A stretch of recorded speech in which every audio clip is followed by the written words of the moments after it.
I'm delighted to have you as part of this community. Welcome, welcome, welcome. Welcome, friends, to our video dedicated to the Ultimate Fighter, Team Liddell versus Team Ortiz. Let's dive right in and uncover its wonders.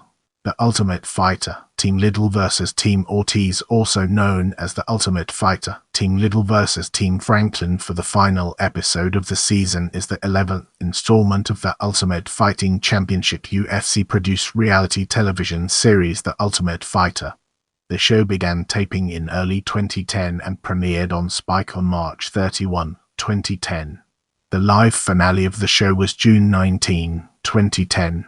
The UFC and Spike TV held open tryouts on October 26, 2009 in Los Angeles, California.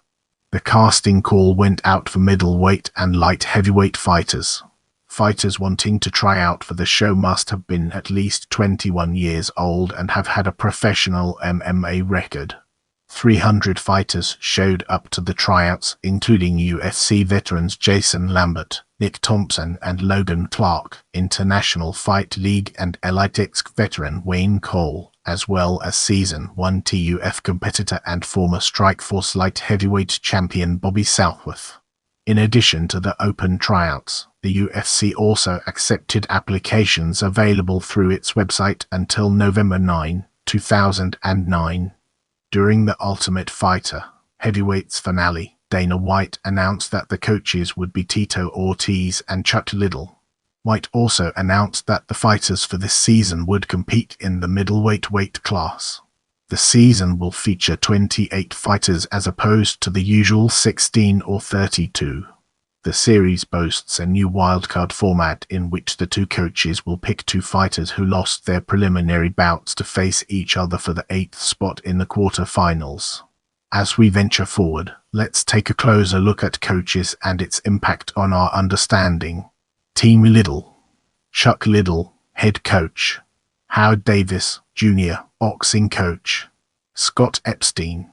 John Hackelman. Jake Shields. Antonio Banuelos. Team Punishment Tito Ortiz, head coach. Kleber Luciano. Rob McCullough. Saul Solis. In the final episode of the season, Tito Ortiz and his coaching staff are replaced by Rich Franklin and his team. Team Franklin Rich Franklin, head coach. Forrest Griffin. Tyson Griffin. Gray Maynard. As we enter this new phase, let's navigate the complexities of fighters and discover its practical applications. Team Ortiz.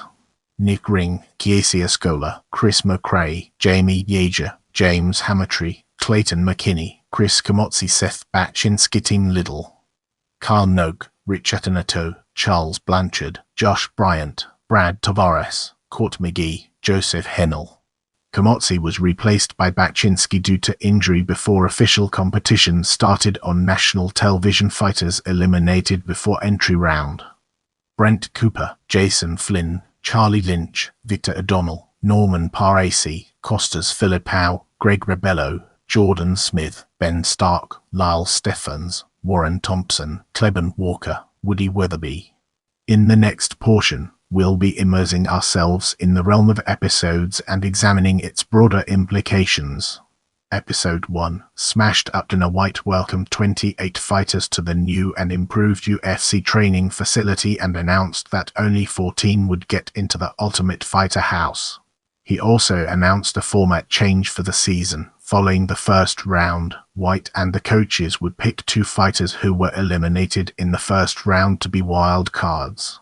Those two wild card fighters would fight for another chance to go to the second round. The 28 fighters then fought to determine who would go to the Ultimate Fighter house. Elimination round matches were for 2 rounds. If there was a draw after 2 rounds, a third round would be fought. Jamie Yeager defeated Ben Stark by KO head kick at 12:26 of the first round. Brad Tavares defeated Jordan Smith by KO strikes at 12:37 of the first round. Chris McRae defeated Cleben Walker by TKO shoulder injury at 12:15 of the first round.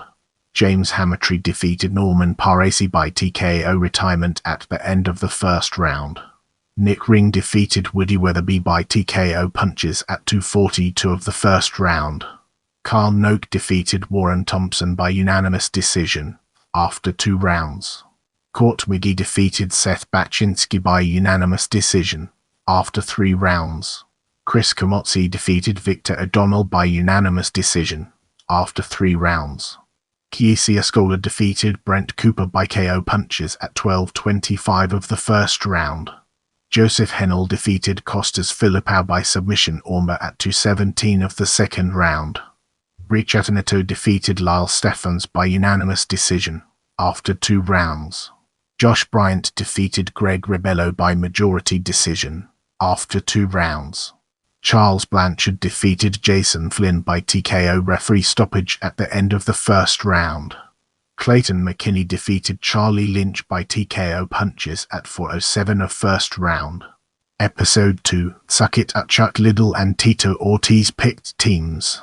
White flipped a coin, blue for Liddell, red for Ortiz to decide who got the first pick. Ortiz got to pick the first fighter, while Liddell got to pick the first fight. Coach: first pick, second pick, third pick, fourth pick, fifth pick, sixth pick, seventh pick. Ortiz, Nick Ring, Kiesi Escola, Chris McCrae, Jamie Yeager, James Hammertree, Clayton McKinney, Chris Camozzi, Liddell, Kyle Noak, Rich Ateneto, Charles Blanchard, Josh Bryant, Brad Tavares, Court McGee. Joseph Henwhite confronted Liddell about his team, believing that his picks were much weaker than Ortiz due to a size and height difference between the 2 teams. He revealed that he and Ortiz often have different assessments about fighters. Team Liddell chooses Carl Noak to fight Clayton McKinney. Tension heated up between Jamie Yeager and McKinney as Yeager, Brad Tavares and Chris McCrae used blowhorns at 3 a.m. and woke the other fighters. McKinney thought his shoulder injury was a torn rotator cuff, leading Ortiz to believe McKinney was mentally weak and makes a point of pushing him harder. After an MRI, the doctor wrongly diagnoses the injury as just a bone contusion, therefore painful, but not serious. Carl Noak defeated Clayton McKinney by submission triangle choke at 2:44 of the first round.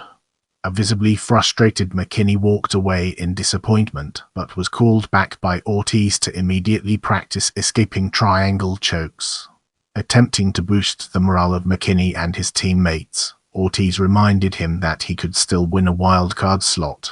Episode 3, Alotta Hepwhite called out Chris Camozzi, telling him that what he thought was just a minor toothache was actually a broken jaw. Because of this injury, Camozzi was sent home and Seth Baczynski replaced him. Team Liddell chose Brad Tavares to fight James Hammertree. Tensions boiled between Jamie Yeager and Nick Ring during the training session, with Yeager claiming that the Canadian was coming on strong with kicks. He then called Ring a bitch, angering him. Brad Tavares defeated James Hammertree by unanimous decision after 3 rounds. Episode 4, Clownbox. Nick Ring confronted Yeager for cheering for his friend Brad Tavares during his fight with James Hammertree, despite Tavares being a member of the opposing team. Team Liddell chose Ateneto to fight Escola. Tensions rose when Escola accused Yeager of stealing his clothes. Rich Ateneto defeated Kiesi Escola by disqualification illegal knee at 3:36 of the first round. After a dominating first few minutes by Ateneto, Escola began to come back, but then appeared to land an illegal knee to the head of a grounded Ateneto. A flattened-out Ateneto appeared to be unable to continue and was ruled the winner by disqualification. Immediately following the match, debate ensued regarding the illegal knee, as post-fight replays and the interpretations of witnessing fighters and trainers resulted in the creation of a controversial decision. White admitted that there was controversy surrounding the decision, but stated that he felt the referee had made the correct decision. After the fight, a frustrated Ortiz punched a door off of its hinges on his way out of the gym. Ateneto returned to the house and broke the news that his hand was injured and may be broken. Team Liddell chose Blanchard to fight Yeager. Jamie Yeager defeated Charles Blanchard by TKO strikes at 1:09 of the first round. Team Ortiz gains control of the matchups. Episode 5, If It Breeds, It Bleeds. Wildcard predictions began by the fighters, and James Hammertree stated his case because of his controversial decision loss to Brad Tavares. It was revealed that the bruised bone Clayton McKinney was diagnosed with was actually a ripped-off labrum ligament. While describing the surgery to his housemates, McKinney tells them that the doctor had to scrape the humeral bone, put screws in it, shave the ligament and then anchor the labrum to the humeral by using the screws.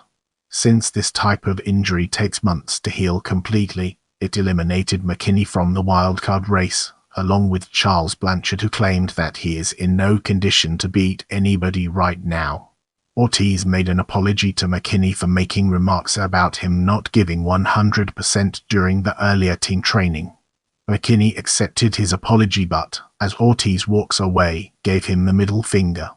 Team Ortiz chose McRae to fight Bryant. Josh Bryant defeated Chris McRae by unanimous decision after 3 rounds. Team Liddell regained control of the matchups. Episode 6, Did your Scholar expressed concern that Ortiz training methods were too rough, believing they caused Chris McRae's loss.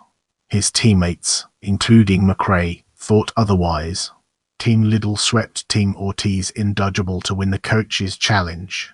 The blue team chose McGee to fight Ring. James Hammertree was sent to the hospital after being thrown by McRae and later revealed it may be a slipped disc. Nick Ring defeated Court McGee by majority decision after 2 rounds. Team Ortiz regains control of the matchups. Liddell disagreed with the decision and showed anger and disdain towards White and other people in attendance. Episode 7, Coming for Blue. Nick Ring expressed concern about a possible reoccurrence of a 3-year-old knee injury. Seth Baczynski defeated Joseph Hennel via unanimous decision after 3 rounds.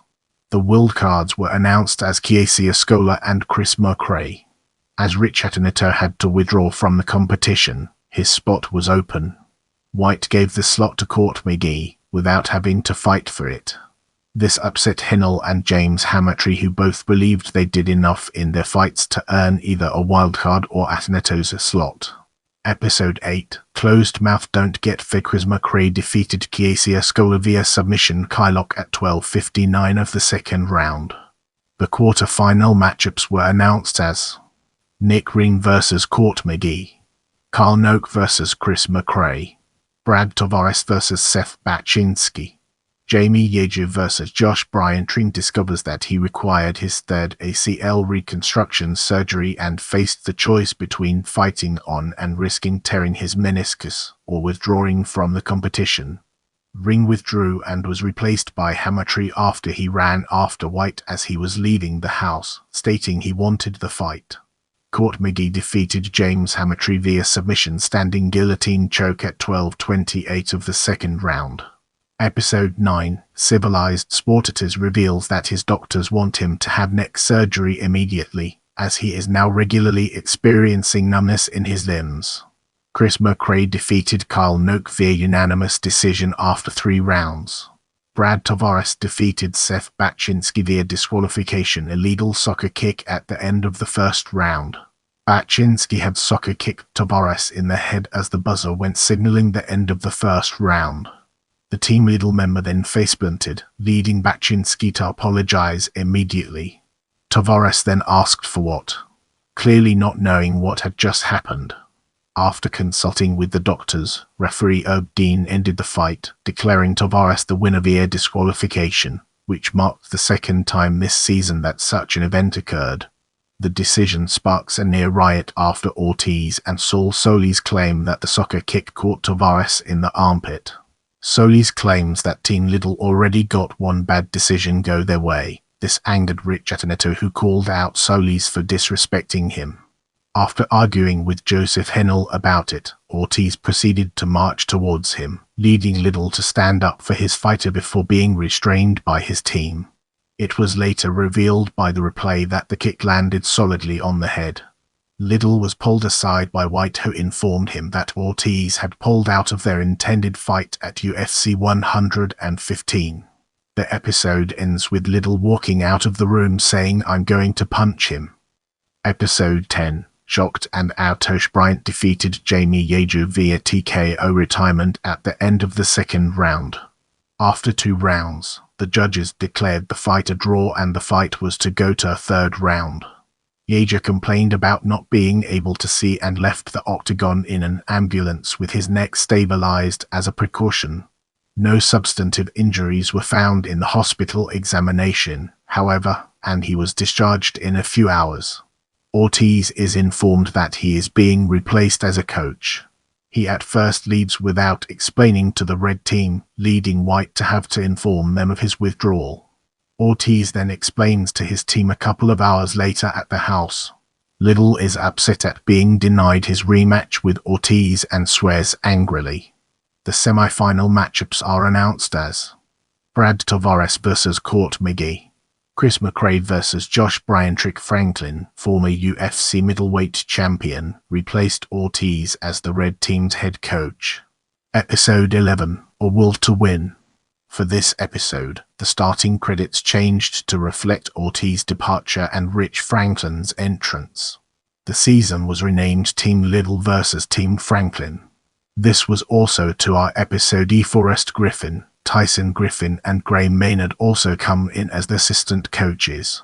A number of fighters within the house decided to play a prank on Brad Tavares, Jamie Yeager, Chris McRae and Carl Noak in order to get revenge on a previous incident in which Tavares, Yeager and McRae set off air horns in the middle of the night. This prank follows a similar structure to the original, in that it involves air horns during the early hours of the morning. This angers Tavares, who vows to get revenge. Court McGee defeated Brad Tavares via technical submission rear naked choke at 4:45 of the third round. White called the fighters to the gym where he introduces them to several members of the U.S. Marines. The fighters spent the day training with the Marines before going back to the house and having a barbecue. Tavares and Yeager made up a concoction of flour and beans which they began to throw out of their window at some of their housemates who were sunbathing. This eventually caused a heated confrontation between Yeager and James Hammertree, followed by another confrontation between Yeager and Kiesi Escola. Yeager insulted his teammates' fighting credentials and Escola offered to fight him outside, to which Yeager agreed. However, as Escola stands outside waiting for Yeager and calling him out through his window, his teammate simply shuts his window and remains in his room. Chris McRae defeated Josh Bryant via unanimous decision after 3 rounds. After the fight, Franklin jokes that he is the only undefeated coach in the history of TUF. McGee and McRae are announced as the season's finalists. Special mention was made of McRae setting the new record for fights per season, having fought 5 times literally every Tuesday according to White.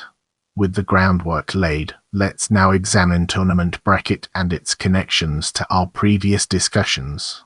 Ateneto was injured and replaced by McGee. Ring was injured and replaced by Hammertree. Legend.